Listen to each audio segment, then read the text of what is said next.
네. 자, 요즘 우리 주변에 보면요. 대가족 보기가 쉽지 않잖아요. 그렇죠? 네. 그 또한 또 어떻게 가족들끼리 한번 이렇게 모이게 되는 자리조차도 보고 싶은 사람을 만나는 자리라기보다는 어찌 보면 치러야 되는 뭐 행사 정도로 느끼는 분들도 좀 있는 것 같습니다. 네, 가장 잘 안다고 생각했던 가족 간의 확신이 없어지고 또 네. 가족과의 만남이 점점 불편해지는 이유는 무엇일까요? 네. 자, 사랑하기 때문에 더 막막한 가족들 간의 그 소통법에 대해서 오늘 알아볼까 합니다. 도움 말씀 주실 분은요. 계명대학교 동산의료원 정신건강의학과의 정철호 교수님 모셨습니다. 반갑습니다. 안녕하십니까. 반갑습니다. 정철호입니다.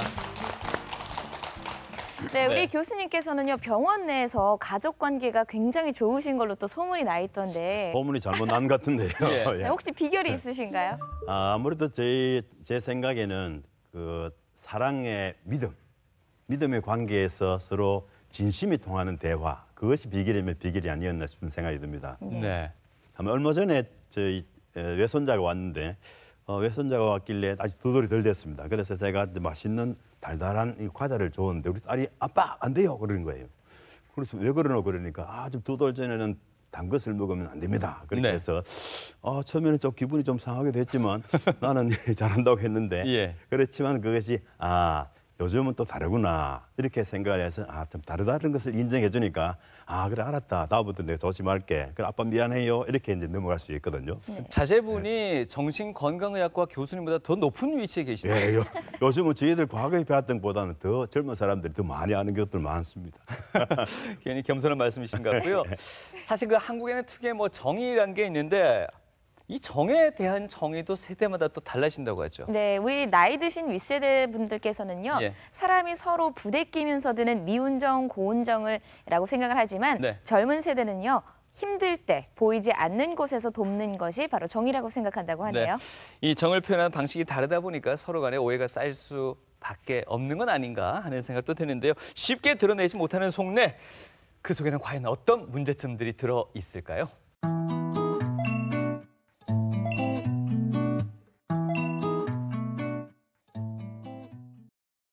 전문가의 선택, 마음의 건강에 대한 오해와 진실, 역시나 OX 퀴즈를 통해서 확인해 보겠습니다.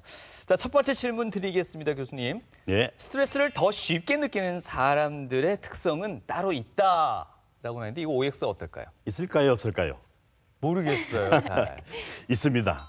O인가요? 예. 예, O입니다. 보면 우리가 이제 발달하는 동안 과정 중에도 우리가 생물학적으로 타고난 것이 있습니다. 네. 그다음에 또 후천적으로 형성되는 것이 있겠죠. 네.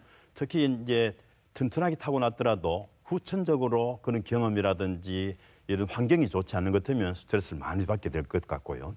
특히 성격 쪽에는 보면 이렇게 너무 야심이 많은 사람들, 욕심이 많은 사람들, 그런 사람들은 자기가 항상 1등을 해야 되고 꼭 내가 다 다른 사람들을 리드해야 되고 네. 이런 분들은 스트레스를 많이 받을 수 있습니다. 또 보면 어떤 분들은 좀 강박적인 부분들이 있죠. 네. 결벽증이나 강박증. 그래서 꼭 이것은 하지 않으면 안 된다. 뭐 좀 내일 할 수도 있고 이럴 수 융통성이 없습니다. 그럴 경우는 본인이 굉장히 힘들 수 있습니다. 네. 그다음에는 또 좀 너무 불안을 잘 타는 사람들, 불안형. 맞아요. 이런 경우를 보면 불안은 주로 미래에 대한 걱정이거든요. 그러니까 항상 일어나지도 않을 일들, 우리가 보통 걱정하는 중에 한 3% 일어나고 97% 그렇죠. 일어나지 않는다고 합니다. 예. 그러니까 너무 걱정이 많은 사람들도 스트레스를 많이 받게 되는 것으로 생각됩니다. 사실 어느 게 더 맞는 건지는 모르겠습니다. 한 사람은 속 터져 죽겠는데 그냥 옆에 사람은 천하태평인 그런 사례들도 많지 않습니까? 그렇습니다. 예. 네, 다음 두 번째 질문입니다. 자살률 1위 가장 위험한 집단은 대부분 젊은 층이다. OX 어떻습니까? 어떨까요? X입니다. X. 네. 네. 우리가 보통 신문지상이나 이렇게 날 때는 우리가 젊은 세대들이 많이 나지만 네. 그러나 실제로는 이제 노인층이 제일 많습니다.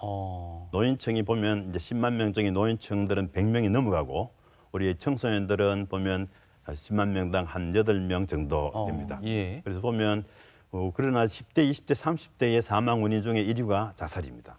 40대, 50대는 2위가 되고요. 물론 노인들은 다른 신체적인 질병들 때문에 사망률이 자살이 1등은 아니지만 제일 많기는 이제 노인들이 제일 많습니다. 그래서 보면 노인들이 되면 이제 건강이 첫째 좀 약해지시게 되고 그다음 심리적으로도 좀 약해지시게 됩니다. 또 배고프고 또 돈 없고 또 건강도 안 좋고 또 친구들도 한 명씩 또 저 하늘나라로 가고 하는 것 같으면 그런 외로움을 타기 쉽습니다. 그래서 노인분들이 우울증에 걸리기도 쉽고 그렇게 함으로써 이제 노인분들에서 이런 이제 자살률이 높아서 아마 국가적으로 노인 대책의 절실한 시기라 볼 수 있겠습니다. 네, 알겠습니다.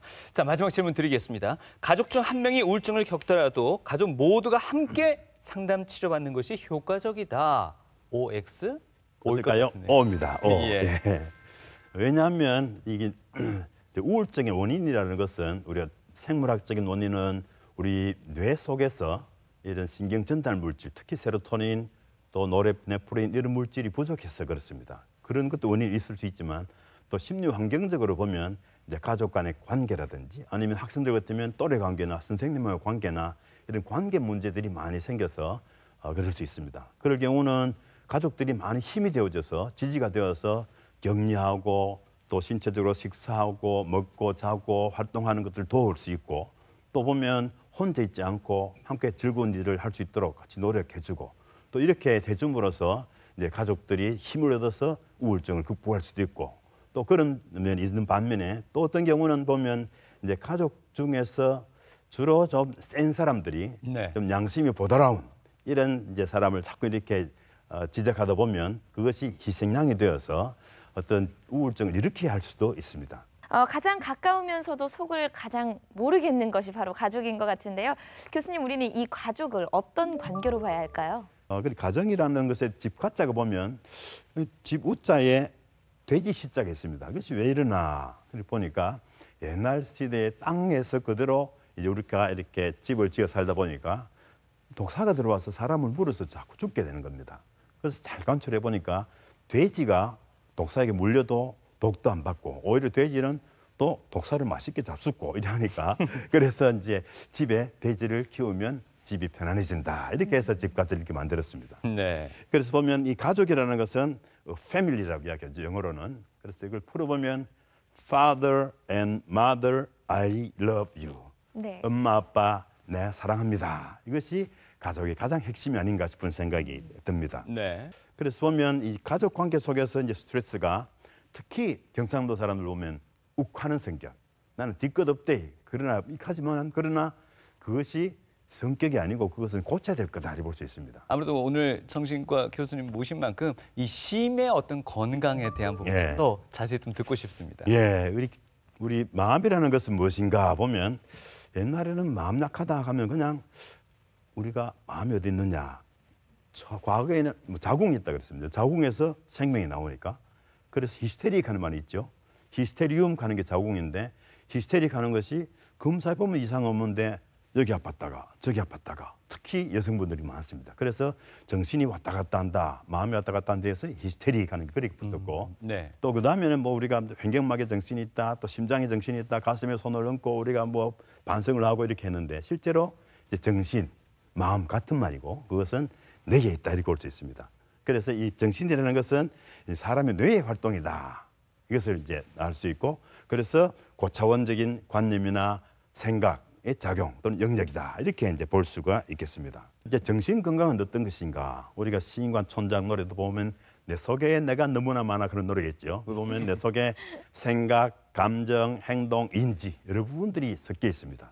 근데 그것이 내 속에서 잘 조화가 되고 그것이 또 주변 환경과 이웃과 서로 잘 적응이 되면 정신적으로 건강하다 이렇게 볼 수가 있겠습니다. 그런데 그것이 이제 생각은 아주 고차원적인데 행동은 개차바이고 이렇게 하는 것 같으면 정신적으로 건강하지 못하다. 여러 가지 그런 이제 병들이 생길 수 있겠죠. 특히 예를 들면 행동적 문제가 행동은 자기 통제를 하고 어떻게 자기 실천을 하고 의지를 갖고 추진을 해야 되는데 그것이 잘 안 되면 어린애들은 많이 슬치는 애들 요즘 주의력 결핍, 과잉 행동장애 이런 부분들 조금 크면 청소년들 비행이라든지 혹은 요즘 이제 분노 조절 장애 요즘 이런 이야기 많이 하죠. 네. 실제로 분노 조절 장애에 관한 병명은 없습니다. 그 충동 조절 장애인데 그것이 이제 우울증일 수도 있고 또 이렇게 주의력 결핍, 과잉 행동 장애일 수도 있고 여러 가지 다른 충동적인 문제 때문일 수 있습니다. 그렇게 이제 볼 수가 있겠죠. 프로이드라는 사람은 유명한 사람이죠. 그럼 정신적으로 건강한 사람은 어떤 사람인가 보니까 첫 번째는 사랑할 줄 아는 사람이다. 러브. 영어로는 LOVE죠. love. 이게 사랑할 줄 알 수 있는 사람이다. 하는 마음이 있어야지 자기를 사랑하고 남을 사랑하는 마음이 있어야지 배려할 수 있는 마음이 생긴다. 그래야지 원만한 대인관계가 생긴다. 두 번째는 이 플레이, 즐길 수 있는 마음이 있어야 된다 그런 거죠. 막 일만 해도 안 되고 사랑만 해도 안 되고 즐길 수 있는 마음이 있어야지 취미, 오락, 운동 이렇게 생을 즐길 수 있다. 그 다음에는 세 번째는 일할 수 있어야 된다. 그래서 일을 해야지 뭐 공부나 직업이나 생산, 보람 이런 것들을 해야 됩니다. 일하는 뇌는 주로 왼쪽 뇌입니다. 일만 많이 하는 사람 보면 자세히 보면 왼쪽으로 고개 돌아가 있습니다. 놀기를 많이 하는 사람은 오른쪽으로 돌아가 있습니다. 잘 또 사랑하고 일도 하고 잘 놀면 바로 쓸 수 있습니다. 이 농담인지 아시죠? 예. 이렇게 해야지 우리가 행복감, 자신감, 만족감을 얻을 수 있습니다. 그래서 이런 사랑 또 즐길 수도 있고 일할 수 있는 이것을 잘 균형을 맞추는 것이 우리 정신에 건강하다 이렇게 볼 수 있겠습니다. 네.